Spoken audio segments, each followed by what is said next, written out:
kami ini ada yang tak Islam.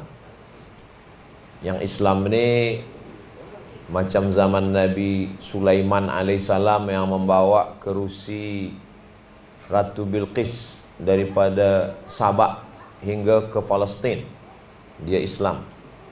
Yang kafir, induknya disebut dengan iblis. Adapun yang biasa-biasa saja, itulah yang selalu kita doa pada Allah. A'udzubillahi minasyaitonirrajim.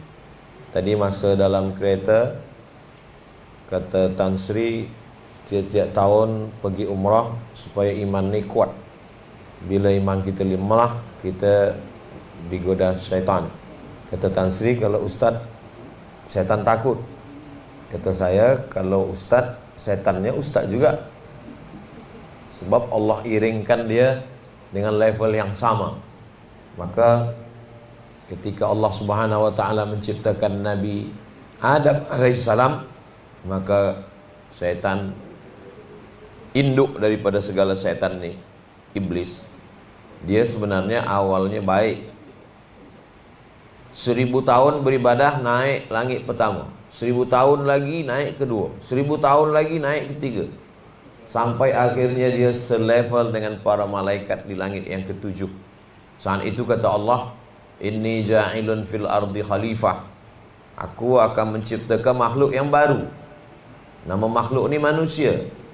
Kata malaikat-malaikat, ataj'alu fiha mayufsidu fiha. Untuk apalah buat makhluk yang baru ya Allah? Wa nahnu nusabbihu bihamdika. Kalau nak membuat makhluk yang baru yang bertasbih, kamilah memang selalu bertasbih memuji engkau. Nanti manusia ni bila buat baru, yufsidu fiha, dia buat kerosakan. Wa yasfikud dima, dia berperang menumpahkan darah. Kami sentiasa memuji engkau. Allah jawab, inni a'lamu ma la ta'lamu. Aku tahu, kamu tak tahu. Jadi jawaban dari Allah tu misteri, rahsia. Allah tak bagi jawaban aku ciptakan dia begini-begini, tak. Tapi kata Allah, inni a'lamu, aku yang tahu. Ma la ta'lamun, kamu tak tahu. Setengah ulama mengatakan, kalau aku ciptakan malaikat, dia bertasbih, memanglah dia bertasbih sebab dia tak ada hawa nafsu. Kalau aku ciptakan haiwan, dia buat salah terus sebab dia tak ada akal. Tapi makhluk yang baru ni luar biasa. Dia ada nafsu, dia ada akal. Bila dia tundukkan nafsu dia, dia ikut akal dia, dia lebih mulia daripada malaikat. Mana bukti makhluk yang baru ni lebih mulia dari malaikat? Allah suruh semua makhluk, wa idh qulna lil malaikati isjudu, wahai semua malaikat bersujudlah kamu. Fasajadu, semuanya bersujud, illa iblis. Iblis tak nak bersujud. Manakala Allah tanya, kenapa kamu tak mau bersujud? Ma mana'aka alla tasjuda li Adam. Wahai iblis, kenapa kamu tak mau bersujud? Kata dia, khalaqtani min tin, kau ciptakan aku dari tanah. Wa khalaqtani min nar, aku kau ciptakan dari api. Wa khalaqtahu min tin, dia dari tanah. Ana khairum minhu, aku lebih baik daripada dia. Masa itulah Allah murka, kata Allah, malaka anta takabbara fiha, engkau tak layak berlaku sombong, angkuh, merasa diri besar. Innaka minas saghirin, engkau kecil. Ukhruj, keluarlah daripada surga. Lalu kemudian sebelum keluar tu dia berkata, aku keluar tapi bagi aku masa. Anzirni ila yaumi yub'atsun, panjangkan umur aku sampai hari kiamat. Kata Allah Ta'ala, innaka minal munzarin, engkau aku bagi masa sampai hari kiamat, kau tak akan mati-mati. Jadi yang mati itu adalah syaitan.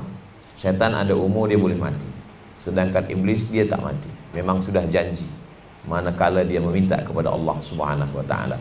Kemudian dia berkata, la'atiyannahum min baini aidihim, aku akan datangi anak cucu Adam itu dari hadapan, wa min khalfihim, dari belakang, wa an aymanihim, dari kanan, wa an syama'ilihim, dari kiri, wa la tajidu aktsarahum syakirin, dan kebanyakan mereka itu tidak bersyukur kepada engkau.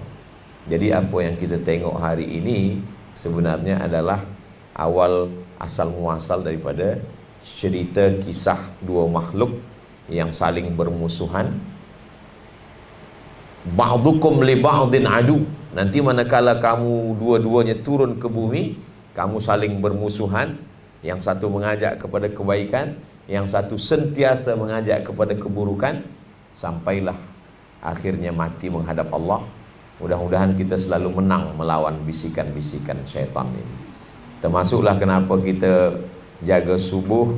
Yang pertama kita sebut nama Allah, Alhamdulillahilladzi ahyana ba'da ma amatana wa ilaihin nusyur. Bila kita sempatkan beberapa saat sebelum subuh, seelok-eloknya sepertiga malam, pukul 1, pukul 2. Tapi andai pun tidak, menjelang subuh kita sempatkan lagi, kuatkan hati kita dengan sembahyang sunat wudu, selepas tu sembahyang sunat taubat, selepas tu sembahyang sunat tahajud, selepas tu sembahyang sunat hajat, selepas tu sembahyang sunat witir. Andai tak dapat, maka paling tidak 2 rakaat tahajud pun jadi. Lalu kemudian qabliyah subuh, lalu kemudian sembahyang subuh. Setiap waktu ni bergerak, kita pasti 5 kali waktu bergerak. Manakala terbit fajar, subuh. Manakala tergelincir matahari, zuhur. Manakala teduh sempurna, asar. Manakala tenggelam matahari, maghrib. Manakala sempurna malam, isya. Sebenarnya ada 7: subuh, zuhur, asar, maghrib, isya, duha, tahajud. Tapi Allah bagi kita keringanan. Yang 2 ni hanya sunnah sahaja, tapi sebenarnya itu untuk jaga, kuatkan hati kita semua. Dan di antara stesen ini, dari subuh ke zuhur, zuhur ke asar, asar ke maghrib, maghrib ke isya, dia ada yang disebut dengan zikir. Alladzina yadhkurunallah. Mulut menyebut, hati mengingat, maka disebut dia khannas. Qul a'udzu birabbin nas, malikin nas, ilahin nas, min syarril waswasil khannas. Khannas maknanya bersembunyi. Macam tikus bersembunyi bila ada kucing. Bila kucing pergi, dia keluar. Bila hati kita berzikir, dia bersembunyi. Bila kita lalai, dia keluar. Maka tiap-tiap langkah ada bacaan. Kita nak masuk tandas, Allahumma inni a'udzubika minal khubuthi wal khaba'is. Manakala di dalam, kita tak boleh sebut nama Allah, tak boleh sebut bismillah, tak boleh sebut Allahu Akbar. Manakala keluar, kita katakan ghufranaka. Kenapa bila keluar kita katakan ampunkan aku? Kita tak ada buat dosa. Sebab manakala di dalam kita tak sebut Allah, manakala kita keluar kita katakan ghufranaka, ampunkan aku ya Allah. Jadi bila kita berhenti, maka dia keluar. Bila kita berzikir, dia bersembunyi. Khannas, makhluk yang bersembunyi. Dan dia berjalan, asyaitanu yamshi yajri majrad dam. Dia mengalir dalam aliran darah. Maka setiap jantung berdegup, jantung berdetak, darah mengalir, dia bekerja. Bila dia berhenti, bila jantung berhenti berdetak, jantung berhenti mengalir, dia berhenti bekerja. Makanya orang tidur, dia tak bekerja. Orang yang pengsan, orang yang mati. Madamat arwahuhum fi ajsadihim. Selama roh ada dalam jasad manusia, dia akan terus. Bila roh dah keluar, maka disitulah kita rehat. Jadi bila ada orang semasa hidup, dia kata, bilalah kita ni rehat daripada melawan bisikan-bisikan ini, tak ada rehat. Sampai akhirnya kita husnul khatimah. Selama ni kita terus. Allah menolong. Walladzina jahadu fina. Orang yang bermujahadah. Ada dia mujahadah dengan banyak sembahyang sunat, bermujahadah banyak puasa sunat, bermujahadah dengan segala amal. Lanahdiyannahum subulana. Maka kami akan tunjukkan jalan-jalan kami. Orang dia belum sembayang, dia kata jangan sembayang. Jangan sembayang, tak usah sembayang, tak ada guna sembayang, tunggu sembayang lepas tua. Bila kita sembayang, dia ganggu dalam sembayang. Dia kata handphone tadi yang lupa letaknya di sini, kunci tadi di sini, semua ada ini belum mati, ini pintu belum tertutup. Itu memang kerja dia. Bila kita lepas sembayang, maka dia katakan sembahyang engkau yang paling khusyuk, engkau dah penghuni surga, yang lain tu penghuni neraka, engkau yang lebih mulia. Bila dia tak berhasil bisikkan manusia untuk buat jahat, dia bisikkan engkau paling baik.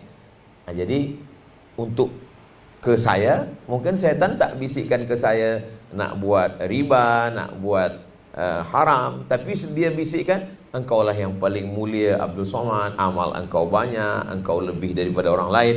Jadi dia sentiasa ada cara-cara. Maka ulama menyebutnya talbis iblis. Talbis ni dia buat sesuatu yang orang sangka tak salah, tapi sebenarnya dia sedang buat salah. Kalau ada orang minum khamar, dia tahu ni salah. Tapi orang yang sudah buat baik, dia sangka ini baik, tapi sebenarnya tidak baik. Jadi sebenarnya iblis, syaitan, dia bekerja kepada orang yang dah buat baik, itu lebih halus lagi daripada orang yang buat salah. Sebab orang buat salah, dia sedar dia salah. Tapi orang yang buat baik, macam saya sampaikan tazkirah, dalam hati mungkin saya rasa saya lebih baik. Padahal sebenarnya orang yang mendengar, yang beramal jauh lebih baik, lebih ikhlas, lebih tawaduk, lebih ridha, lebih qanaah. Maka suatu ketika Syekh Muhammad Mutawalli Sya'rawi bagi tazkirah.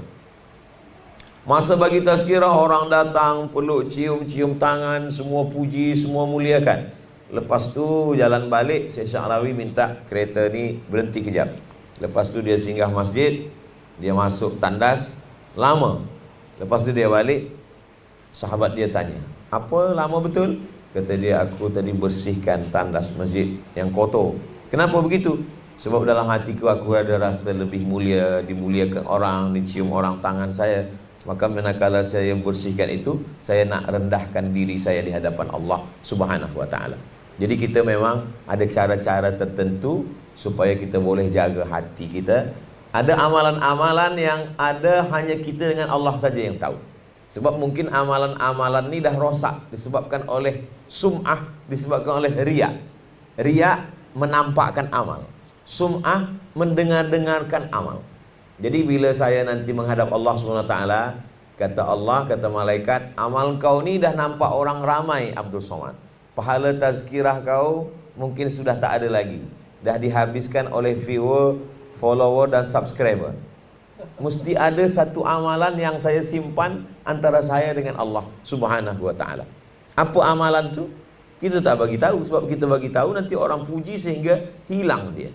Jadi sampai bila kita ini terus bermujahadah sampai menghadap Allah Subhanahu wa ta'ala. Saya dimaklumkan bagi tazkirah ni 45 minit. Biasa 1 jam. Ini 45 menit. Lama saya berfikir dari mana waktu 40 minit. Mungkin waktu perjalanan dari Lumut ke KL tadi. Lepas tu kita ada soalan jawab. Yang boleh saya jawab, saya jawab. Yang tak boleh saya jawab, setan berbisik, jawab ajalah Abdul Somad. Betul tak betul orang tak tahu. Tapi Imam Malik bin Anas, guru Imam Syafi'i, pendiri pengasas mazhab Maliki, ditanya 48 soalan, tak sampai setengah dia jawab. Yang lain dia jawab wallahu a'lam bissawab.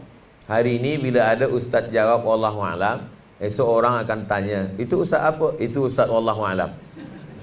Saya boleh jawab. Kenapa Ustaz Somad bila kami tonton di YouTube tu semua dia jawab? Sebab yang saya tak boleh jawab tak di-upload. Itulah maka orang tak tahu. Jadi sebenarnya banyak juga soalan-soalan yang saya tak jawab. Sebab yang maha tahu hanya Allah Subhanahu wa ta'ala.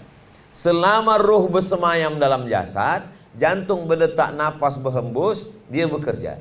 Tapi bila dah berhenti keluar ruh daripada jasad, maka disitulah baru kita rehat. Maka ar-rahah fil jannah. Ada ungkapan ulama, ar-rahah fil jannah. Rehat kita adalah ketika kita dah selamat keluar dalam keadaan husnul khatimah. Jadi selama itu akan terus ada. Allah bagi kita senjata. Senjatanya sebab dia mengalir dalam aliran darah, fadayyiquha. Dalam aliran darah ini maka sempitkan alirannya. Itulah banyak orang berpuasa sunat. Berpuasa sunat itu mempersempit aliran darah, maksudnya jalan syaitan. Orang yang sedang puasa dia sentiasa ingat Allah SWT. Dimanapun dia selalu ingat Allah. Maka beza mata orang yang puasa dengan mata orang tak puasa. Bila dia sedang puasa dia akan tunduk sikit, sebab kata dia ni puasa ni. Bila nak pandang nantilah lepas buka puasa. Bila dia diajak bercakap, dia takut riba, dia takut cakap aib orang lain, maka dia kata ni sedang puasa. Bila ada orang telefon dia, janganlah cerita aib ni sedang puasa ni. Bila nak bahaskan nantilah lepas buka puasa kita teruskan. Tapi sebenarnya ini adalah bukan menumpuk amal. Ini adalah membiasakan diri. Maka bila kita tengok ujian hidup manusia ni sama macam ujian hidup pada nabi-nabi. Jadi kita Sesuaikan saja apa yang Allah bagi pada kita ni macam yang Allah bagi pada nabi-nabi. Bila ada orang ada kuasa, sampai semua makhluk-makhluk dalam kuasa dia. Burung-burung hud-hud pun berkuasa dia. Sampai dia dengar semut-semut bercakap. Suatu ketika dia dengan bala tenteranya, dia katakan, tentera stop dulu, jangan berjalan. Sebab apa Nabi? Fatabassama dhahika. Dia tersenyum. Kata tenteranya, kenapa engkau tersenyum? Sebab aku dengar panglima tentera semut sedang mengatakan kepada seluruh tentera semut, udkhulu masakinakum. Kamu semua lari masuk lubang-lubang tanah sebab pasukan Sulaiman akan lalu. Maka Nabi Sulaiman mendengar, dia tersenyum. Allah tak bagi itu pada kita. Sebab bila Allah bagi pada kita, mungkin setiap hari kita senyum, orang heran. Sebab kita dengar semua makhluk-makhluk. Jadi memang dah makam level tertentu Allah bagi. Lalu kemudian manakala datang burung hud-hud, dia siapkan semua pasukan, tapi ada satu burung yang tak ada. Mana ni burung hud-hud? Kata Nabi Sulaiman. Kata malaikat, nanti dia datang.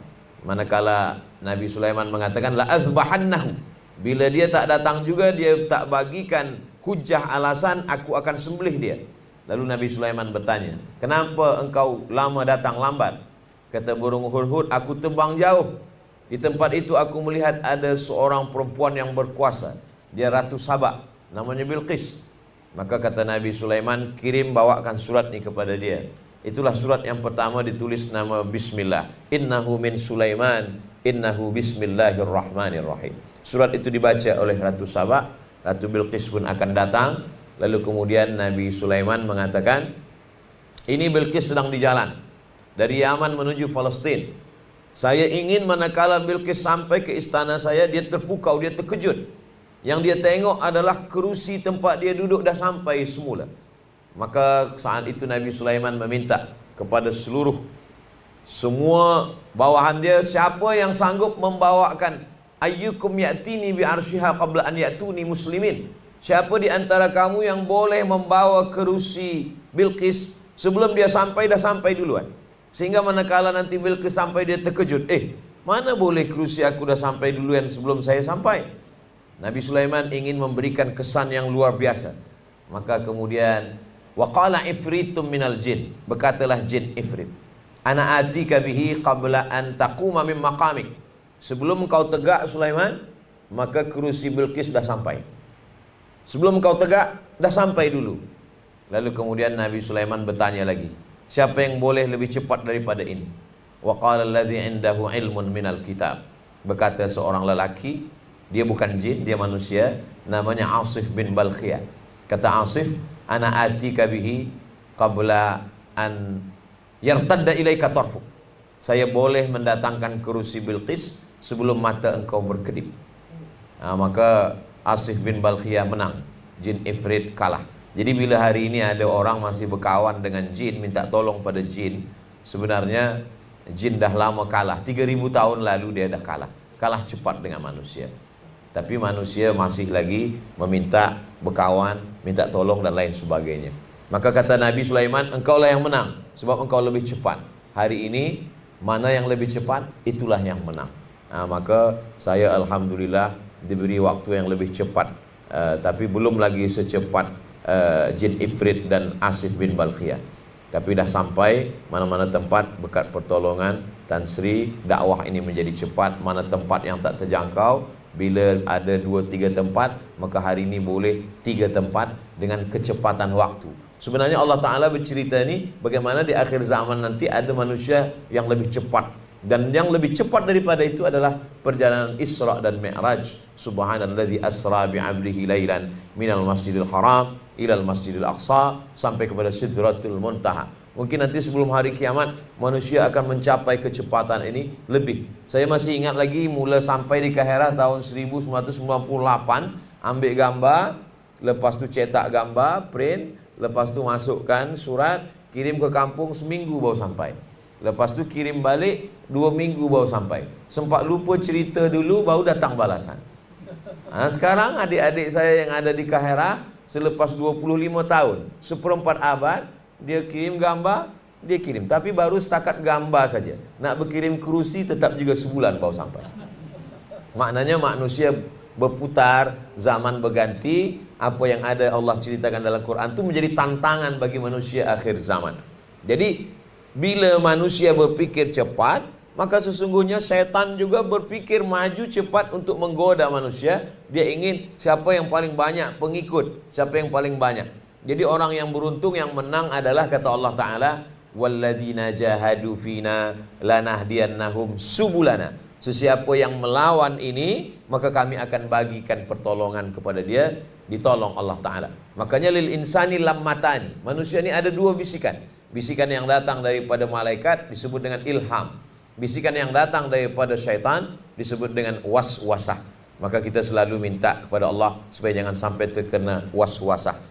Pagi hari, awal subuh, petang hari, awal maghrib, awal malam, maghrib, awal siang, subuh. Maka lepas subuh kita baca biasa Qul a'udzu birabbin nas, malikin nas, ilahin nas, min syarril waswasil khannas, alladzi yuwaswisu fi sudurin nas, minal jinnati wan nas.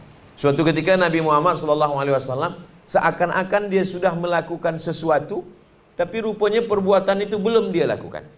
Seakan-akan seolah-olah dia sedang melakukan sesuatu, padahal sesuatu itu tidak dia lakukan. Jadi malaikat Jibril datang bagi tahu, ini ada seorang Yahudi yang sedang menyihir. Dia lakukan sihir ini melalui rambut. Rupanya rambut Nabi yang gugur, dia ambil, dia ikat pada 11 simpul tali, lalu kemudian dibuang dalam perigi. Malaikat Jibril bagi tahu, maka turunlah 11 ayat untuk membuka 11 simpul tali tersebut. Qul a'udzu birabbil falaq min syarri ma khalaq wa min syarri ghasiqin idza waqab wa min syarri naffatsati fil 'uqad wa min syarri hasidin idza hasad. Qul a'udzu birabbin nas, malikin nas, ilahin nas, min syarril waswasil khannas, alladzi yuwaswisu fi sudurin nas, minal jinnati wan nas. 11 simpul tali terbuka sebab turun 11 ayat. Itulah maka kita baca awal hari lepas subuh, awal malam lepas maghrib, supaya bila ada syaitan jin mengganggu kita, dan semua bomoh-bomoh, dukun-dukun, dia berkawan dengan setan sebab meminta kepada setan. Setan ini mungkin dulu pernah berkawan dengan datuk nenek kita. Selepas mereka meninggal, dia datang ke ayah kita. Ayah kita meninggal, dia datang ke kita. Sebab umur kita pendek, umur dia panjang. Dia masih hidup lagi, dia ingin terus berkawan dan selalu berhubungan baik dengan orang-orang yang selepas. Jadi suatu ketika saya ada tamu datang ke rumah. Kata dia, Ustaz Abdul Somad, saya lepas sembahyang mimpi dia nak bagi saya emas. Saya tanya, emas betul ke atau emas di mana? Memang betul-betul emas. Dia letakkan dekat dia, saya ambil gambar. Ini gambarnya Ustaz. Ini gambar emas. Oh. Lepas itu dia bagi kunci. Kuncinya dari emas juga. Iya, ini gambarnya Ustaz. Lepas itu dia bagi keris. Emas juga. Iya, ini gambarnya. Saya tanya, awak ambil? Saya tak ambil. Sebab saya takut, saya biarkan saja 2-3 hari dia hilang sendiri. Apa yang terjadi ni Ustaz? Saya tanya. Ayah awak bomo? Tidak. Datuk-datuk dulu memang ada. Mungkin dia ada kawan, selepas tu meninggal dia datang sekarang ke awak. Nasib baik dia tak datang ke saya. Kalau datang ke saya simpan emas tu. Lalu lama saya, dia buat anak dia 2 orang, seorang umur 5-6 tahun, satu lagi masih kecil umur 2 tahun. Lama saya tanya suami dia, isteri, kenapa tak ambil? Kami takut akidah kami rosak Ustaz. Nanti kami minta dengan dia, lama-lama kami lupa minta pada Allah. Yang kedua, kami tak ingin anak kami ini bagi makan haram. Lama saya berfikir, di hari orang susah nak mencari harta, tapi masih ada rupanya umat Nabi Muhammad SAW nak selamatkan anak isteri dia daripada makan-makan haram. Padahal kesempatan ada. Setengah orang berpuasa tak makan-makan, pergi ke gunung, pergi ke kubur, pergi ke laut, nak mencari jin. Ini jin tu datang, dia tak mau berkawan. Jadi sebenarnya itu juga ke dalam hati saya sebenarnya. Engkau Abdul Somad yang bagi tazkirah, mesti kita jaga diri kita dari jin. Kalau engkau yang dapat macam ni, belum tentu iman engkau sekuat dia. Jadi sebenarnya banyak cara Allah Ta'ala ingin mengajarkan kepada saya yang menyampaikan, yang mungkin selama ni belajar pada universiti, baca buku, baca kitab, tapi sebenarnya ada yang halus yang ingin diajarkan Allah melalui banyak jamaah. Kata pepatah, lain padang, lain belalang, lain lubuk, lain ikannya, lain orang, lain ujian yang dibagikan Allah. Setiap tempat saya jumpa manusia, macam-macam jumpa, macam-macam fikiran, macam-macam cerita, yang semuanya itu adalah bagian dari ujian yang diberikan Allah SWT. Ada yang diuji dengan kekuasaan, ada yang diuji dengan ilmu, ada yang diuji dengan populariti, ada yang diuji dengan harta. Tapi setelah saya berkeliling, saya berjumpa, saya mengalami, tak ada manusia yang lepas daripada ujian. Wa balawnahum bil hasanat, kami uji mereka pertama dengan hasanat, dengan yang baik-baik. Yang kedua baru wassayiat, dengan yang tak baik. Ada setengah manusia berfikir kalau sakit dia sedang diuji, kalau sihat dia tak diuji, kalau dia ada kuasa dapat rahmat, tak ada kuasa dia sedang tidak diuji. Tapi bila kita tengok ayat Quran, wa balawnahum bil hasanat wassayiat, yang baik-baik pun sebenarnya ujian juga. Banyak orang yang ketika diuji dengan yang tak baik, dia sukses, dia lulus. Tapi bila diuji dengan yang baik, di situ dah dia lupa kepada Allah Subhanahu wa taala. Dulu bila saya balik, awal-awal kali balik, orang belum kenal lagi. Bila saya pergi ke surau, ke masjid, saya datang awal. Kata pengacara, program tazkirah belum kita mulakan sebab Ustaz Samad belum datang lagi. Pada saya dah duduk di situ lama. Sekarang belum datang, orang dah tunggu ramai, kita pun datang. Bila dah ramai berjumpa, nak masuk pun susah, nak keluar pun payah. Jadi orang menganggap bila orang tak kenal kita, ini adalah ujian. Bila orang dah kenal, ini adalah nikmat. Tapi sebenarnya bila kita pandang, semuanya sama-sama ujian. Ada kalanya ujian dikenal orang ramai itu lebih berat daripada tak dikenal orang. Saya sampaikan kepada anak kemanakan saya, kamu baca Quran, belajar dengan baik, tolong agama Allah dengan apapun. Bila Allah bagi kamu harta, tolong agama Allah. Bila bagi kuasa, tolong agama Allah. Bila bagi ilmu, tolong agama Allah. Tapi kamu jangan berfikir nak jadi viral. Sebab bila tengok saya makan susah, berjalan pun susah. Kita tutup mata, tutup mulut, pakai mask, tutup top kepala semua, pergi ke mall pun orang kerja, sampai di kereta saya tanya, dari mana awak tahu? Saya tengok cincin ustaz. Jadi maknanya semua dalam hidup ini adalah ujian yang diberikan Allah Subhanahu wa taala. Walanabluwannakum, kami akan uji kamu, kata Allah. Pertama, bisyai'im minal khauf, ada rasa takut, takut susah, takut sakit, takut mati, takut cemas. Walanabluwannakum bisyai'im minal khauf wal ju', lapar. Wa naqsim minal amwal, kurang harta. Was samarat wal anfus, mati. Wal anfus was samarat, masa paceklik tak turun hujan berkepanjangan, tanaman mati. Wabasyiris sabirin, berikan kabar pada orang-orang yang sabar. Siapa itu? Allazina idza asabathum musibah, ketika musibah itu datang, dia mampu berkata inna lillah wa inna ilaihi raji'un. Semua datang daripada Allah dan akan balik kepada Allah. Dia tak ada rasa memiliki, sebab semua dia dipinjamkan Allah Subhanahu wa taala. Itulah maka ayat ni selalu kita bawa bila tahlil, ayat ni tak pernah tinggal. Lillahi ma fis samawati wa ma fil ard. Semua yang ada di langit, semua yang ada di bumi milik Allah Subhanahu wa taala. Kita hanya Allah bagi makan pakai. Semua hidup ni yang dimakan busuk, yang dipakai lapuk, yang dipakai untuk agama Allah, itulah bekal untuk hari esok.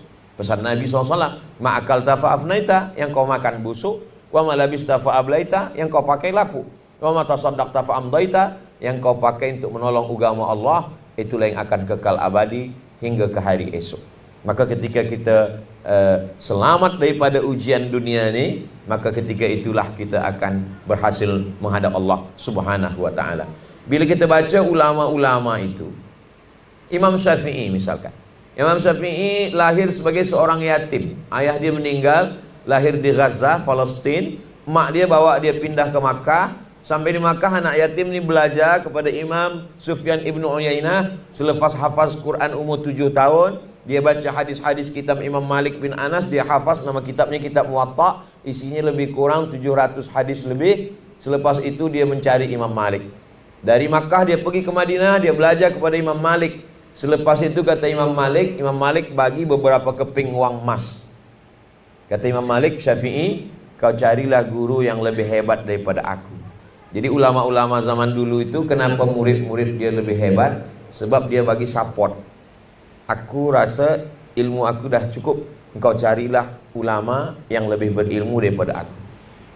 Maka saya ingin mengamalkan itu. Murid-murid saya katakan, kau dah khatam, carilah.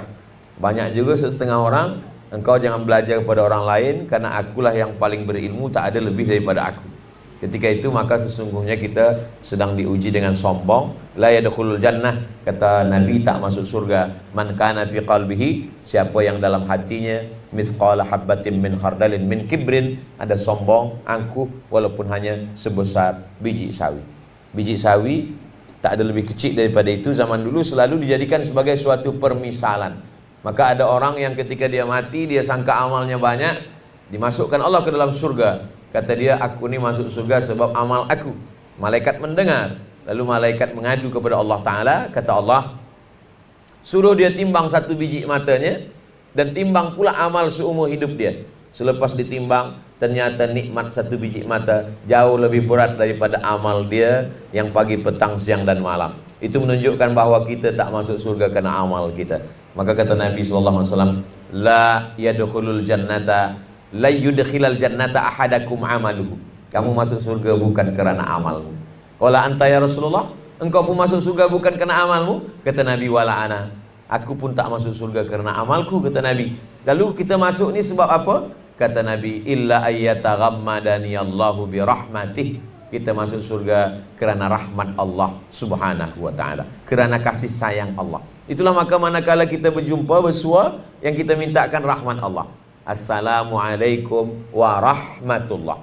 Bila ada orang mati, yang kita mintakan rahmat Allah, Allahumma firlahu warhamhu. Maka kita selalu sebut Allah yarham, rahimahullah, almarhum. Makna tiga-tiga ni sama. Allah yarham, Allah bagi dia rahmat. Rahimahullah, Allah dah bagi dia rahmat. Almarhum, dia dirahmati Allah. Bila kita duduk antara dua sujud, 8 yang kita minta. Kita minta pada Allah 8. Rabbi firli warhamni wajburni warfa'ni warzuqni wahdini wa'afini wa'afwani. Tapi yang kita minta kedua, selepas dosa kita diampunkan Allah, Rabbi firli warhamni, rahmati, sayangi, kasihi aku. Maka selalu orang ulang 3 kali, ya arhamar rahimin, ya arhamar rahimin, ya arhamar rahimin, irhamna. Engkau yang kasih dan sayang, engkau yang kasih dan sayang, engkau yang kasih dan sayang, sayangilah aku. Sebab kita dapat rahmat Allah, itulah maka kita boleh melawan syaitan. Dengan rahmat Allah, itulah yang membuat hati kita lembut. Dengan rahmat Allah, itu pula yang membuat kita bersaudara. Dengan rahmat Allah, kita memandang makhluk tak ada beza antara kaya miskin, susah, antara rakyat jelata dengan orang yang ada kuasa. Sebab semuanya adalah kerana rahmat Allah, kasih sayang Allah Subhanahu wa ta'ala. Bila kita buka Quran, maka ayat yang pertama adalah Bismillahirrahmanirrahim. Tapi bila kita tengok terjemah bahasa Melayu, dengan nama Allah yang maha pengasih lagi maha penyayang. Kasih dan sayang sama, tak ada beza. Rahman kasih, Rahim sayang. Tapi kata ahli tafsir, Rahman semua dapat. Jadi bila kita tengok ada orang tak beriman, tapi dia lebih kaya, dia lebih sehat, dia lebih. Itu kena Rahman. Sebab Allah bagi macam orang bagi beras pagi pada ayam. Ambil beras, dia taburkan, semua ayam dapat. Ayam baik dapat, ayam tak baik pun dapat. Tapi Rahim hanya dapat pada orang beriman saja. Maka bila ada orang terheran, kenapa orang yang minum khamar boleh sehat? Kenapa orang yang mabuk rezekinya melimpah ruah? Kenapa orang yang tak buat baik dia dapat kebaikan? Karena Bismillahirrahman, karena rahmat Allah semuanya dapat. Tapi kalau Rahim, yang dapat hanya orang-orang yang bertobat, yang beramal soleh. Ada satu surat kata Imam Syafi'i, seandainya Allah turunkan satu surah ini saja, surah yang lain tak turun, 114 surah, ditahan Allah 113, cukup satu surah ni pun turun, cukup kata Imam Syafi'i. Itulah dia surah yang paling singkat, selalu dibaca dalam akhir majlis, selalu dibaca selepas khutbah. Wal asri, demi masa. Sebab kita berada dalam masa.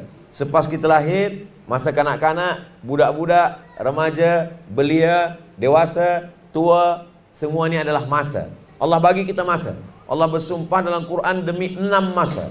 Masa terbit fajar wal fajri, masuk waktu subuh was subuhi idza tanafas, masuk waktu duha wad duha wal laili idza saja, masuk waktu siang wan nahari idza tajalla, masuk waktu petang wal asri innal insana lafi khusri, masuk waktu malam 2 kali Allah sebut dalam Quran, wal laili idza yaghsha wal laili idza saja. Sebab kita berada dalam waktu petang, pagi, siang, malam. Saya awal datang hari Jumaat, hari Khamis, masuk hari Jumaat, semua hari ini Sabtu, esok tak terasa dah Ahad. Lepas tu balik nanti di rumah 3 hari, lepas tu pergi lagi ke Pulau Madura 4 hari, balik lagi ke Riau 3 hari. Lepas itu pergi lagi nanti ke Kalimantan Timur 4 hari. Saya biasa keluar 4 hari. Hari Jumaat, hari Sabtu, hari Ahad, hari Isnin. Kalau keluar hari Khamis, balik hari Ahad. Berbagi semua waktu ni kita bagi. Ada waktu untuk keluarga, ada waktu untuk dakwah dan lain sebagainya. Lalu lepas itu kata Allah, semua rugi. Wal asri innal insana lafi khusri. Semuanya rugi. Sebab waktu ni hilang, percuma, hilang. Hilang macam awan yang dihembus angin, debu dihembus angin, habis, tak ada bermakna. Tapi masih ada lagi 4 orang yang waktu dia bermakna. Illal ladzina amanu, beriman, wa amilus solihati, beramal soleh, wa tawasaw bil haqqi, dia bagi wasiat nasihat kepada kebenaran, wa tawasaw bis sabri, dia bagi wasiat nasihat pada kesabaran. Hanya 4 orang ini sajalah yang beruntung. Dan alhamdulillah selama beberapa hari kita berjumpa, yang kita pakai pun 4 ini. Amanu wa amilus solihati wa tawasaw bil haqqi sekarang, wa tawasaw bis sabri. Senantiasa sabar ketika kita diuji oleh Allah Subhanahu wa taala. Lalu sampai bila? Sampai akhirnya kita menutup mata.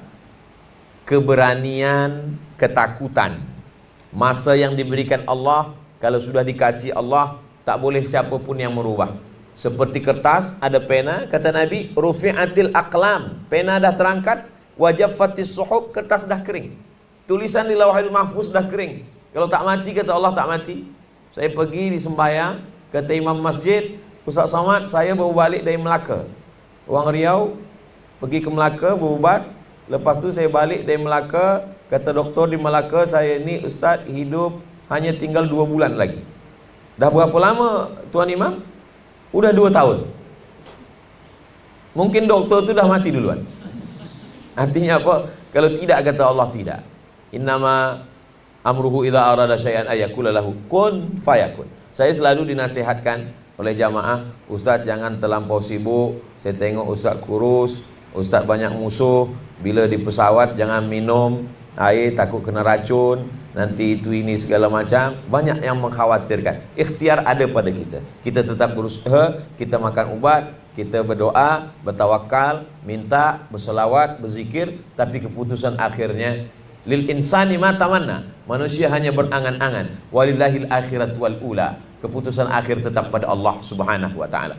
Keyakinan itulah yang membuat kita kuat. Kalau hati kita kuat, maka yang lain tak boleh melemahkan kita. Semua orang melemahkan kita, tapi bila kita hubungan kuat dengan Allah Subhanahu wa taala, amanu wa amilus solihati, keyakinan dalam hati, maka itulah yang membuat kita kuat di hadapan Allah. Maka selalu kita katakan la haula wala quwata illa billah. Tiada daya, tiada upaya, tiada kekuatan melainkan bersama dengan Allah Subhanahu wa taala.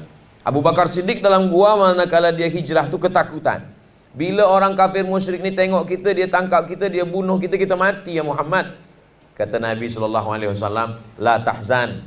La tahzan ni dipakai oleh seorang ulama dari Saudi Arabia manakala dia masuk penjara, namanya Dr. Aid Al-Qarni. Dia tulis buku tu untuk menghibur diri kita, menghibur diri dia dan menghibur orang yang susah. Maka dia tulis buku tu, la tahzan. Diterjemah orang putih, don't be sad. Jangan sedih, jangan takut, jangan cemas, sebab Allah Subhanahu wa taala bagi kekuatan. Buku tu bestseller, dibaca orang, bila dia baca membagikan kekuatan. Orang yang sebelumnya ketakutan, kena penyakit insomnia, tak boleh tidur, manakala baca buku tu, baca 2-3 baris tertidur. Entah kerana kuat, entah memang tak kuat membaca, wallahu a'lam bissawab. Jadi Allah SWT selalu bagikan kekuatan-kekuatan melalui keyakinan bahawa Allah SWT.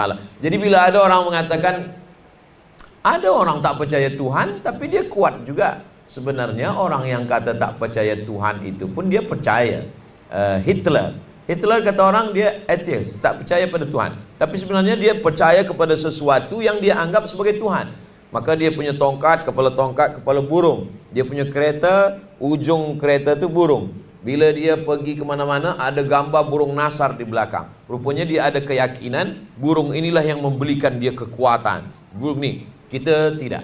Orang Islam tidak berkeyakinan kepada haiwan, tak berkeyakinan kepada benda, tak berkeyakinan kepada makhluk. Keyakinan dia adalah kepada Allah. Maka dia angkat tangan, dia katakan Allahu Akbar. Selepas itu dia katakan, yang besar hanya Engkau ya Allah. Allahu Akbar kabira. Yang dipuji hanya Engkau ya Allah. Walhamdulillahi katsira. Yang suci hanya Engkau ya Allah. Wa subhanallahi bukratan wa asila. Selepas itu dia menghadap kepada Allah. Wajjahtu wajhiya lilladzi fataras samawati wal arda hanifan musliman wa ma ana minal musyrikin. Aku tidak menyembah kepada selain Engkau. Selepas itu dia serahkan keempat-empatnya pada Allah. Inna salati wa nusuki wa mahyaya wa mamati lillahi rabbil alamin la syarika lahu wa bidzalika umirtu wa ana minal muslimin. Saya kalau saya sedang lemah, untuk menguatkan diri saya tak jauh pergi umrah, maka saya sembahyang sunat, saya serahkan pada Allah. Inna salati wa nusuki wa mahyaya wa mamati lillahi rabbil alamin. Kadang kita sebab dah tiap hari sembahyang kita hafaz, kita tak sempat mengingatnya, tiba-tiba dah selesai jadi satu rakaat. Maka bila kita renungkan, kita rasakan, kita nikmati sembahyang ini mendatangkan segala kekuatan kepada kita bersama. Saya dimaklumkan Ustaz bagi sampai pukul 12.30. Dah sampai 12.30. Kenapa Ustaz Somad ni tazkirah ni cepat betul? Mungkin sebab turun dari helikopter tadi. Cepat dia terbang, cepat juga tazkirah. Saya kembalikan kepada Datuk. Ada soalan-soalan kita akan bahaskan insya-Allah. Terima kasih. Wassalamualaikum warahmatullahi wabarakatuh. Sudah, terima kasih Pak. Kita buka untuk 2-3 soalan.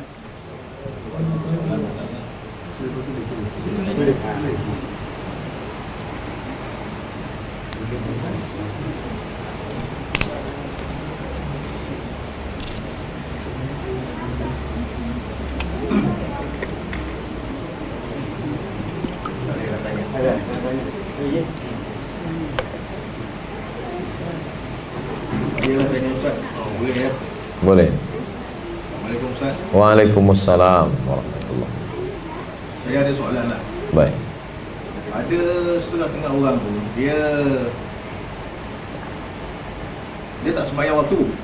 Tapi sembahyang Jumaat dia pergi. Ada pula tu dia sembahyang Jumaat dia tak pergi, sembahyang waktu dia buat. Jadi macam mana nak istilahkan orang yang macam ni, Ustaz? Apa dia punya takrif dia orang yang macam ni? Dia sembahyang waktu dia buat. Sembahyang Jumaat dia tak nak pergi. Dia macam tak nak pergi lah. Tapi ada setengah tu dia sembahyang waktu dia tak nak buat, sembahyang Jumaat dia pergi.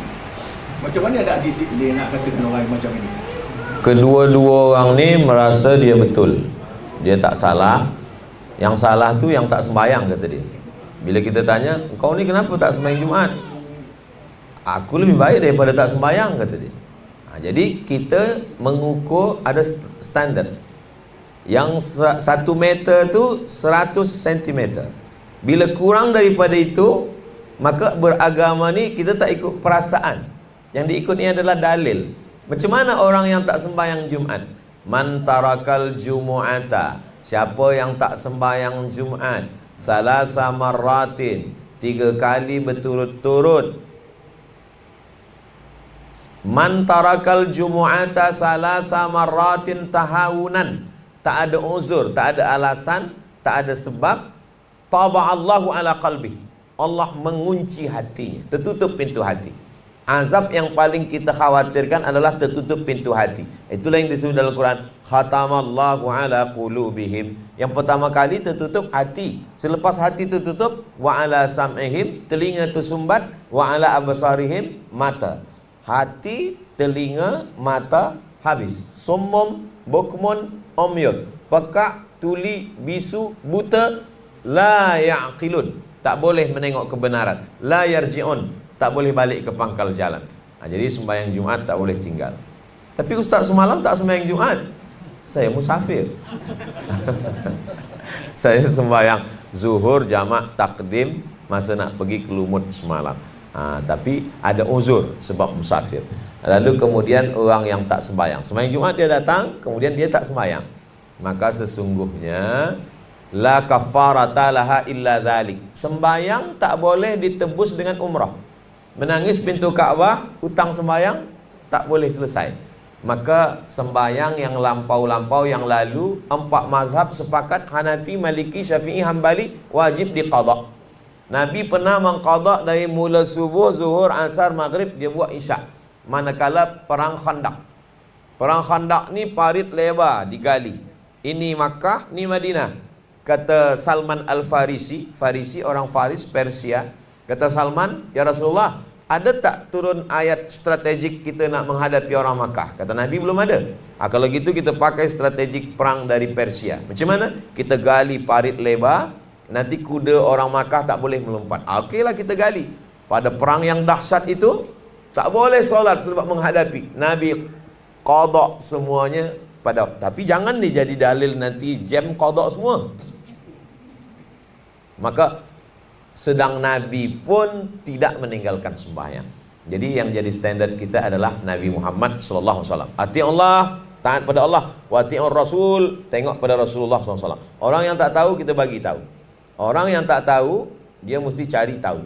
Jangan sampai berbuat terus menerus, bertanya tak tahu, merasa benar, kita sedang dalam kesalahan. Itu namanya tersesat di jalan yang lurus. Itu yang kita khawatirkan. Saya, bila saya tak tahu, saya tanya pada yang tahu. Bila pernah saya baca, saya jawab. Tapi bila kita tersalah, kita perbaiki, maka itu baik. Kedua-duanya tak betul. Orang yang tak sembahyang Jumaat, ni dalilnya dia tak betul. Orang yang tak sembahyang, dia tak betul. Yang betul adalah dia tetap sembahyang dan tetap sembahyang Jumaat. Sekarang banyak aliran macam-macam. Ada yang tak sembahyang sama sekali. Dia pejam mata, dia ingat saja Allah. Lepas tu kata dia dah. Bila kita tanya, awak kenapa tak sembahyang? Sebab ada najis di badan kita. Bila kita sembahyang ada najis, maka sembahyang tak sah. Maaf, di dalamnya ada najis. Maka bila ada najis, kita tak sah. Sembahyang kamu semua tak sah. Mula-mula kita nak nasihatkan dia, mendengar dia bercakap, kita pun jadi ragu juga. Sebab tak belajar fiqh. Yang dimaksud dengan najis itu adalah ma kharaja anis sabilaini, yang keluar dari dua jalan. Maaf cakap dari kubul dan dubur. Bila dia keluar baru dia najis. Bila dia di dalam dia tak najis. Maka standard kita utama adalah Nabi Muhammad SAW. Nabi tak pernah tinggalkan sembahyang. Nabi sakit, terbaring di kamar Sayyidatuna Aisyah, disiramkan dengan 5 kirbah air. Kirbah adalah kulit kambing yang dijahit, tempat air disiramkan ke wajah Nabi, Nabi terjaga. Manakala dia terjaga, apa yang dia minta? Aku nak sembahyang. Maka dibawalah dia sembahyang. Masa tu jamaah dah sembahyang. Imamnya Abu Bakar Siddiq. Abu Bakar sembahyang. Jamaah nak bagi tahu Nabi datang, mereka pukul tangan. Sebab tak boleh bercakap sedang sembahyang. Jamaah pukul tangan, dia nak bagi tahu ada Nabi datang. Takkan dia cakap Abu Bakar ada Nabi datang, batal sembahyang. Dia pukul tangan. Lepas sembahyang Nabi bagi tahu, yang pukul tangan tu innamat tasfiqulin nisa. Perempuan kalau imam salah baca dia pukul tangan. Kalau lelaki dia cakap subhanallah. Itulah cerita tentang memukul tangan bagi perempuan. Itu sebabnya adalah Nabi ingin tetap datang sembahyang walaupun dia sakit. Nabi tak pernah tinggalkan sembahyang.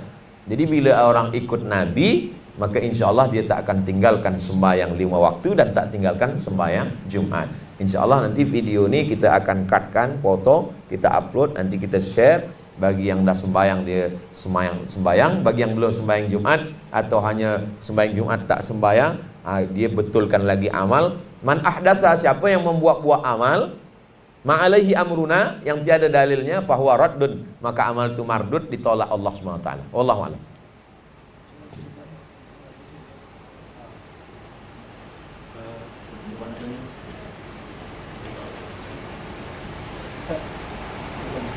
Kasih tanya soalan dengan jamak. Jamak. Jamak. Berapa masa kita baik. Saya jawab dulu. Ada jamak saja, ada qasar saja. Yang pertama jamak saja, tak qasar. Saya jamak zuhur dengan asar. Asar saya tarik ke zuhur, zuhur 4, asar 4. Nanti maghrib 3, isyak 3. Bila saya tarik asar ke zuhur, jamak takdim. Bila saya undurkan zuhur ke asar, jamak takhir. Jamak saja. Yang kedua, qasar saja. Saya sembahyang zuhur 2 rakaat. Nanti saya sembahyang asar 2 rakaat. Nanti saya sembahyang isya 2 rakaat. Qasar saja. Yang ketiga, jamak qasar. Asar saya tarik ke zuhur, saya sembahyang zuhur 2 rakaat. Lepas itu saya sembahyang asar 2 rakaat. Jamak qasar. Saya amalkan yang ketiga ni. Saya jamak qasar. Bila saya boleh jamak qasar? Bila saya melampau batas 89 km. Di mana kami boleh tengok 89 km? Nama kitabnya Al-Fiqhul Islami wa Adillatuh, yang menulisnya Syekh Wahbah Zuhaili. 89 km. 88 poin sekian. Kita bulatkan jadi 89 km. Bila nanti ada ustaz sampaikan 82, 83, 85, 87, mungkin dia baca kitab lain. Saya pakai 89. Saya dari Pekanbaru, Riau, Sumatera ke Semenanjung lebih. Sebab setengah orang ada juga cakap, Ustaz, saya tetap tak nak jamak. Kenapa? Sebab saya naik pesawat, pesawat terbang. Saya jamak kalau naik unta. Yang ditengok tu bukan kita nak naik unta, nak naik buraq. Yang ditengok ni adalah ada musafir. Selama musafir melalui 89 km, maka kita dah boleh jamak qasar atau qasar saja atau jamak saja. Kurang daripada itu kita tak boleh jamak qasar. Lalu kemudian berapa hari? Maka hitung kiranya 20 kali sembahyang. 4 hari 4 malam. Jadi bila saya sampai hari Khamis, Jumaat, Sabtu, Ahad, jadi esok saya masih boleh lagi jamak qasar. 4 hari 4 malam. Bila berterusan sampai ke hari Isnin, maka pada hari Isnin zuhur saya tetap 4 rakaat. Sebab masa itu saya dah mukim, saya tak musafir lagi. 4 hari 4 malam dalam kitab Al-Fiqhul Islami wa Adillatuh. Kurang daripada itu tetap. Tapi Nabi SAW 19 hari di Mekah. Manakala Nabi datang dari Madinah, dia pergi ke Makkah pada tahun 8 Hijrah, turun ayat idza jaa nasrullahi wal fath. Masa itulah semua orang Makkah masuk Islam. 19 hari Nabi di Makkah, dia qasar terus. Zuhur 2, asar 2, isyak 2. Kenapa 19 hari? Tadi kata Ustaz Samad 4 hari 4 malam. Sebab Nabi tak tahu bila dia balik. Jadi kalau saya datang ke Kuala Lumpur, saya tak tahu bila balik. Saya nak jumpa Tan Sri. Rupanya Tan Sri sedang berada di luar negara. Bila saya tanya Datuk, kata Datuk tak tahu bila balik. Tiket saya open, tak tahu bila nak balik. Maka saya qasar terus. Ini maknanya balik ke kampung saya. Sebab ada setengah orang, dia pakai fikiran dia. Dia qasar terus. Bila tanya, kenapa awak qasar? Saya musafir. Musafir apa? Hidup ni musafir, kata dia. Kita tak tahu bila mati. Ini bukan berakal, ini namanya berakal-akal. Jadi kita ikut saja. Maka orang kalau dia belajar fiqh, terus dia tak belajar tasawuf, dia tak belajar akhlak, dia akan gunakan kecerdasan akal dia untuk mengakal-akali agama ni. Tapi bila dia belajar akhlak, dia malu pada Allah Subhanahu wa taala. Maka kita ikut aturan ini, 89 km, kita selama 4 hari 4 malam, kita jamak qasar. Wallahu a'lam bishawab.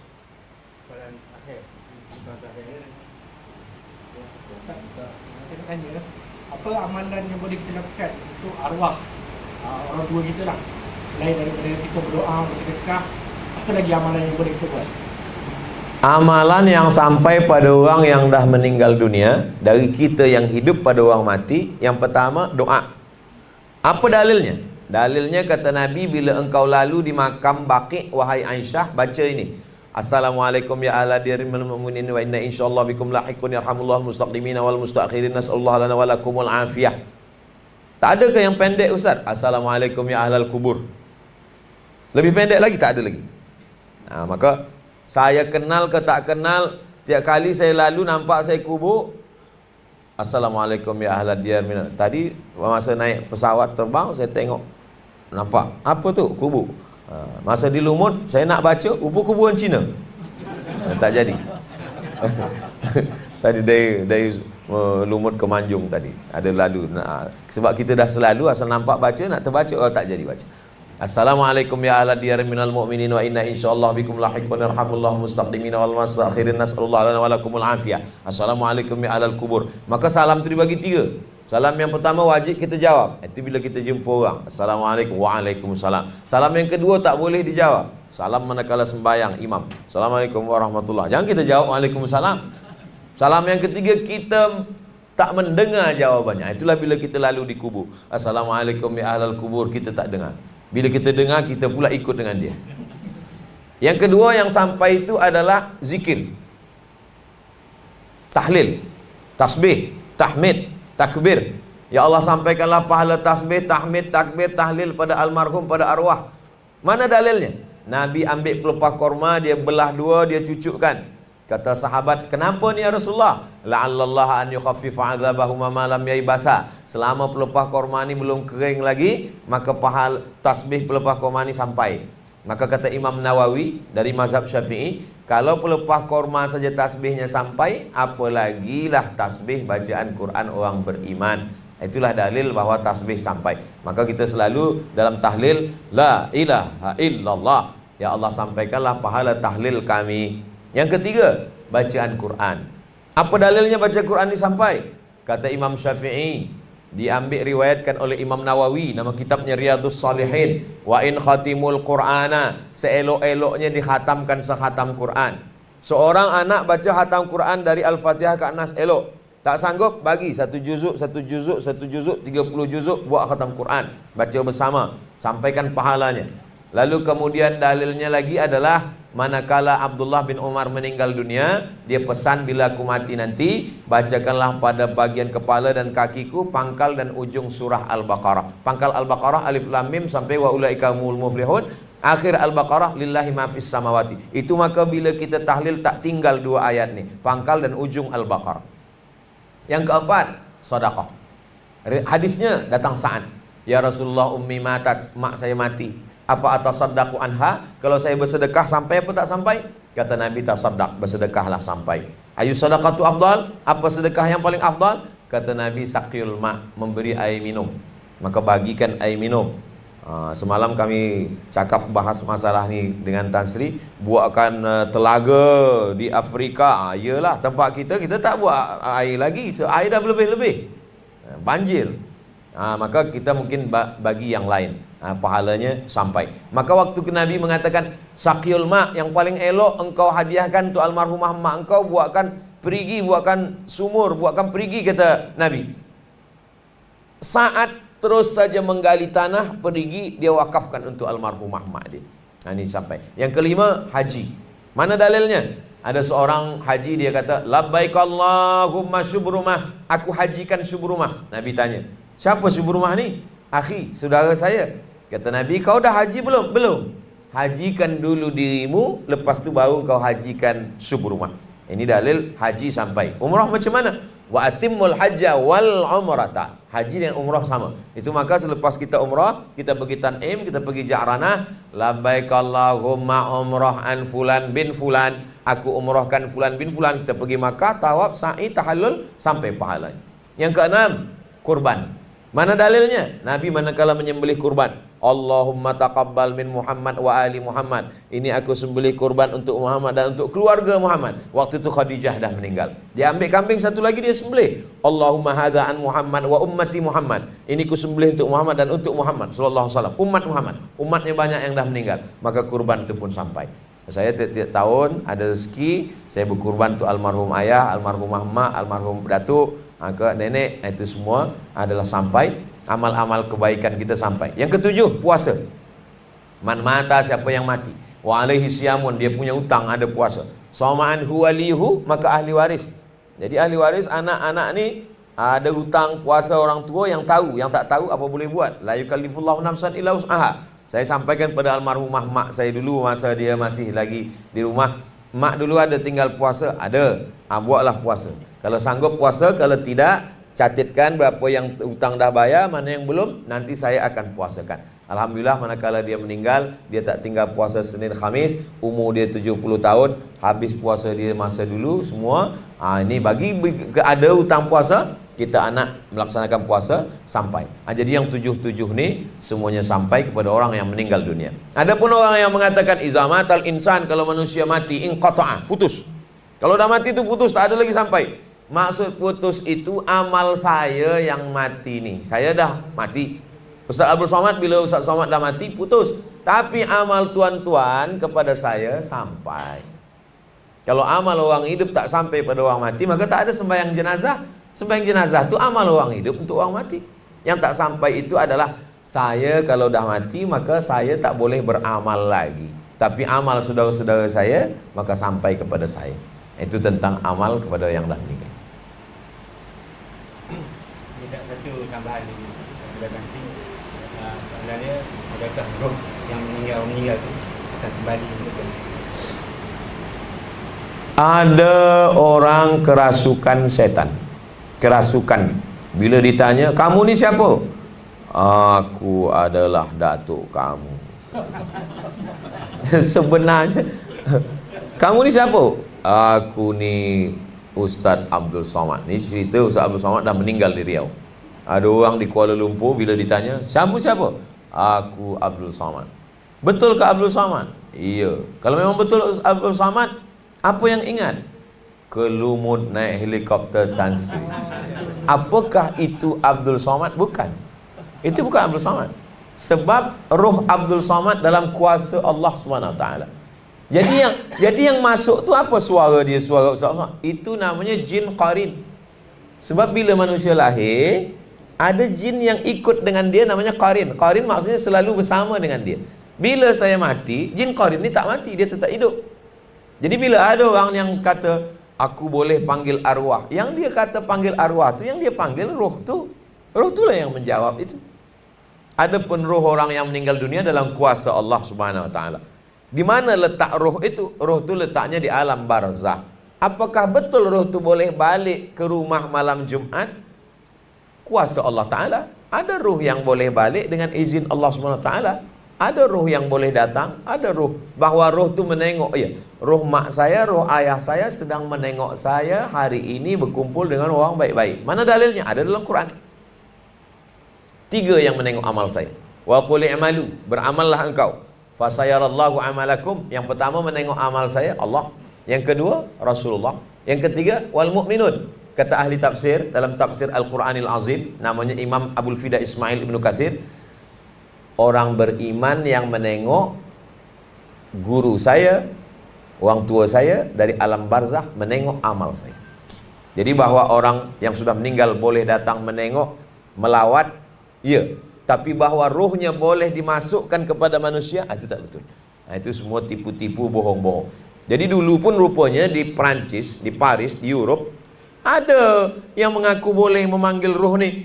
Kebetulan waktu itu ada ulama dari Azhar, namanya Syekh Muhammad Abduh. Syekh Muhammad Abduh datang ke Paris, berjumpa dengan guru dia, namanya Syekh Jamaluddin Al-Afghani. Mereka di Paris membuat majalah, nama majalahnya Al-Urwatul Wusqa. Sebab Raja Mesir menghalau dia, menganggap pembangkang, dia dihalau, dia pergi ke Paris. Sampai di situ adalah orang yang mengatakan boleh memanggil roh. Syekh Muhammad Abduh pun datang. Dia datang. Syekh Muhammad Abduh, ya, kamu nak panggil roh siapa? Kata Syekh Muhammad Abduh, tolong panggilkan roh Nabi Isa. Aku nak tanya dia mati di mana. Kata orang ni, roh lain boleh, roh ini spesial ni tak boleh. Kata dia, tolong panggilkan roh Nabi Muhammad. Aku nak tanya mana hadis sahih, mana hadis dhaif. Kata dia, roh-roh yang biasa je lah. Ni roh VIP ni agak susah sikit. Tipu-tipu, bohong-bohong. Kalaulah ini, tapi bahawa roh orang tua kita boleh dia datang, boleh dia balik. Ada roh yang diletakkan Allah Subhanahu Wa Taala ke dalam perut burung dalam surga. Dia terbang hingga ke mana dia suka. Ada roh yang diletakkan di satu tempat yang baik, Illiyin namanya. Ada roh orang jahat diletakkan tempat yang tak baik, Sijjin namanya. Ada roh yang ditiupkan balik ke kubur untuk menjawab pertanyaan Munkar dan Nakir. Ada roh yang ditiupkan balik ke kubur untuk menjawab salam keluarganya. Jadi ruh ini kuasa Allah. Yas'alunaka 'anir ruh, mereka bertanya kepada engkau tentang ruh. Qulir ruhu min amri rabbi, katakan ruh urusan Allah Subhanahu wa taala. Kitab yang paling sempurna tentang ruh ini ditulis oleh Imam Ibnu Qayyim Al-Jauziyah, judulnya Roh. Sudah diterjemahkan ke dalam bahasa Melayu, Roh, Ibnu Qayyim Al-Jauziyah. Kitab ini dah diteliti research di University Imam Muhammad Ibnu Saud Riyadh. Seorang yang meneliti namanya Dr. Bassam. Dr. Bassam ini dapat PhD di Riyadh sebab meneliti kitab ini. Kitab ini baik sekali dibaca tentang roh. Di mana roh, apa kerja roh, macam mana roh, berapa lama roh hidup. Jadi kita baik yang baik-baik, insya-Allah rohnya akan baik. Kita lebih lama di alam barzah daripada di alam dunia. Di alam dunia 60, 70, 80, tapi di alam barzah beribu-ribu tahun. Jadi apa yang kita buat sekarang ni, kita nak ingin di alam barzah kita tu kita tenang, selesa, ada amal yang mengalir, bina masjid, Islamic Center, buat baik, wakaf semua mengalir sampailah hari kiamat, sampai kita menghadap Allah SWT. Wallahu a'lam. Alhamdulillah, terima kasih kepada Ustaz. Semoga dengan penerangan dan ceramah tadi memberi pedoman dan nasihat kepada kita semua. Sebelum saya tutup majlis, saya minta Tuan Guru berdoa sikit. Ya. Keberkatan majlis kita pada Sebelum berdoa, elok beristighfar, selepas tu baca Fatihah, selepas tu selawat. Kenapa beristighfar? Sebab kita mengaku banyak salah. Kenapa baca Fatihah? Bertawassul dengan kemuliaan surah Al-Fatihah. Kenapa berselawat? Sebab doa tak sampai bila tak melalui Nabi Muhammad sallallahu alaihi wasallam. Astaghfirullahalazim, astaghfirullahalazim, astaghfirullahalazim, alladzi la ilaha illa huwal hayyul qayyum wa atubu ilaih. A'udzubillahi minasyaitonir rajim. Bismillahirrahmanirrahim. Alhamdulillahirabbil alamin, arrahmanir rahim, maliki yaumiddin. Iyyaka na'budu wa iyyaka nasta'in, shiratal mustaqim, shiratal ladzina an'amta 'alaihim ghairil maghdubi 'alaihim waladdallin. Amin. Allahumma shalli ala sayidina Muhammad wa ala ali sayidina Muhammad. Al-Fatihah lima ughliq wal khatimi lima sabaq. Nasiril haqqi bil haqq. Al-hadi ila siratikal mustaqim wa ala alihi haqqa qadrihi wa miqdarihi al-azim. Assalamu alayka ya Rasulullah. Allahumma anzilir rahmata was salamata wal barakata ala hadhil jamaah. Turunkanlah keselamatan, kerahmatan, kebaikan, ampunan, keridhaan, keikhlasan kepada seluruh jamaah ini ya Allah. Wa khususan ala sahibi hadzal bait, bil khusus kepada Tan Sri, Puan Sri, keluarga semuanya, jiran, sahabat, kawan. Barik lana fi arzaqina, berikan berkah pada rezeki kami. Barik lana fi umurina, berikan berkah pada umur kami. Barik lana fi ahlina, berikan berkah pada pasangan hidup kami. Barik lana fi auladina wa zurriyatina, berikan berkah pada anak cucu keturunan kami. Barik lana fi mahabbatina, berikan berkah pada mahabbah kasih sayang kami. Allahumma taqabbal minna salatana wa siyamana wa qiyamana wa ruku'ana wa sujudana wa takhasyu'ana wa ta'abbudana. Terimalah segala amal kebaikan kami, solat kami, puasa kami, bacaan Quran kami, infak, wakaf, sedekah kami. Wa tammim taqsirana, sempurnakanlah segala kekurangan kami. Allah mahfaz qulubana, jaga hati kami dari riya, dari takbur, dari nifaq, dari kufur. Allahumma jma'na ma'al habibil mustafa, bila kami nanti menghadapmu ya Allah, samakan kami dengan Nabi Muhammad jumpakan kami dengan Nabi Muhammad sallallahu alaihi wasallam. Rabbana fir lana dzunubana, ampunkan dosa kami, wali abaina, ayah kami, wali ummahatina, mak kami, wali azwajina, wali dzurriyyatina, wali man hadarana, semua yang hadir ini ampunkan semua dosa-dosanya ya Allah. Adapun yang sudah mendahului kami, jadikan kubur mereka raudhatan min riyadil jinan, salah satu daripada taman-taman surga. La taj'al quburahum hufratan min hufarin niran, jangan jadikan kubur mereka salah satu dari lubang neraka. Ya Syafi, engkau yang maha menyehatkan. Ya Kafi, engkau yang maha mencukupkan. Ya Muhafi, engkau yang maha memberikan kesihatan, kebaikan. Isfi mardana, ada saudara kami yang kau uji dengan penyakit, berikan kesembuhan, berikan kesehatan ya Allah. La tada'lana dzamban illa ghafartah, segala dosa kami ampunkan ya Allah. Wala aiban illa satartah, segala aib cacat kami tutupi ya Allah. Wala musafiran illa wasaltah, yang musafir sampaikan ke tujuan dengan selamat ya Allah. Wala aziban illa zawajtah, yang belum menikah jumpakan dengan jodoh yang baik-baik ya Allah. Wala raghiban illa anjabtah, yang belum ada keturunan berikan keturunan anak-anak keturunan yang baik-baik, yang soleh dan solehah. Rabbana atina fid dunya hasanah wa fil akhirati hasanah wa qina adzabannar wa adkhilna jannata ma'al abrar ya aziz ya ghaffar. Wa sallallahu ala sayidina Muhammad wa ala alihi wa sahbihi wasallam walhamdulillahi rabbil alamin. Taqabbalallahu minkum minna wa minkum taqabbal ya karim. Banyak kata-kata tak berkenan di hati, menyinggung perasaan. Saya mohon maaf. Aqulu qawli hadza astaghfirullah li wa lakum. Wassalamualaikum warahmatullahi wabarakatuh.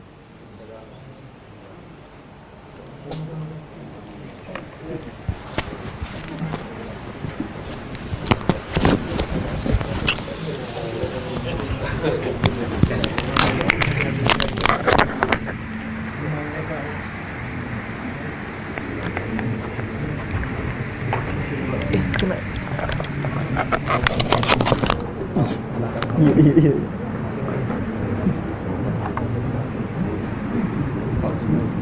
Sini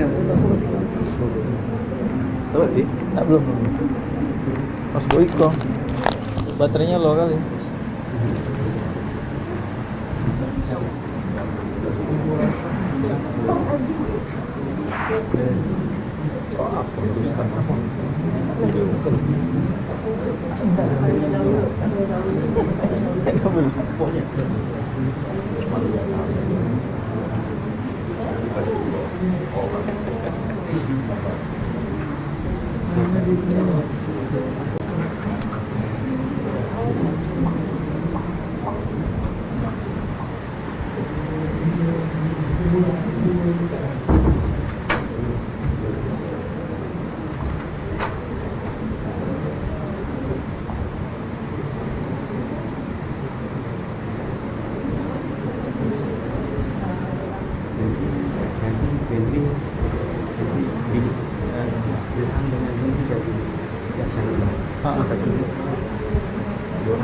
Iya. Ustadz satu, kami begini. Sebelah. Ya, selalu berdua.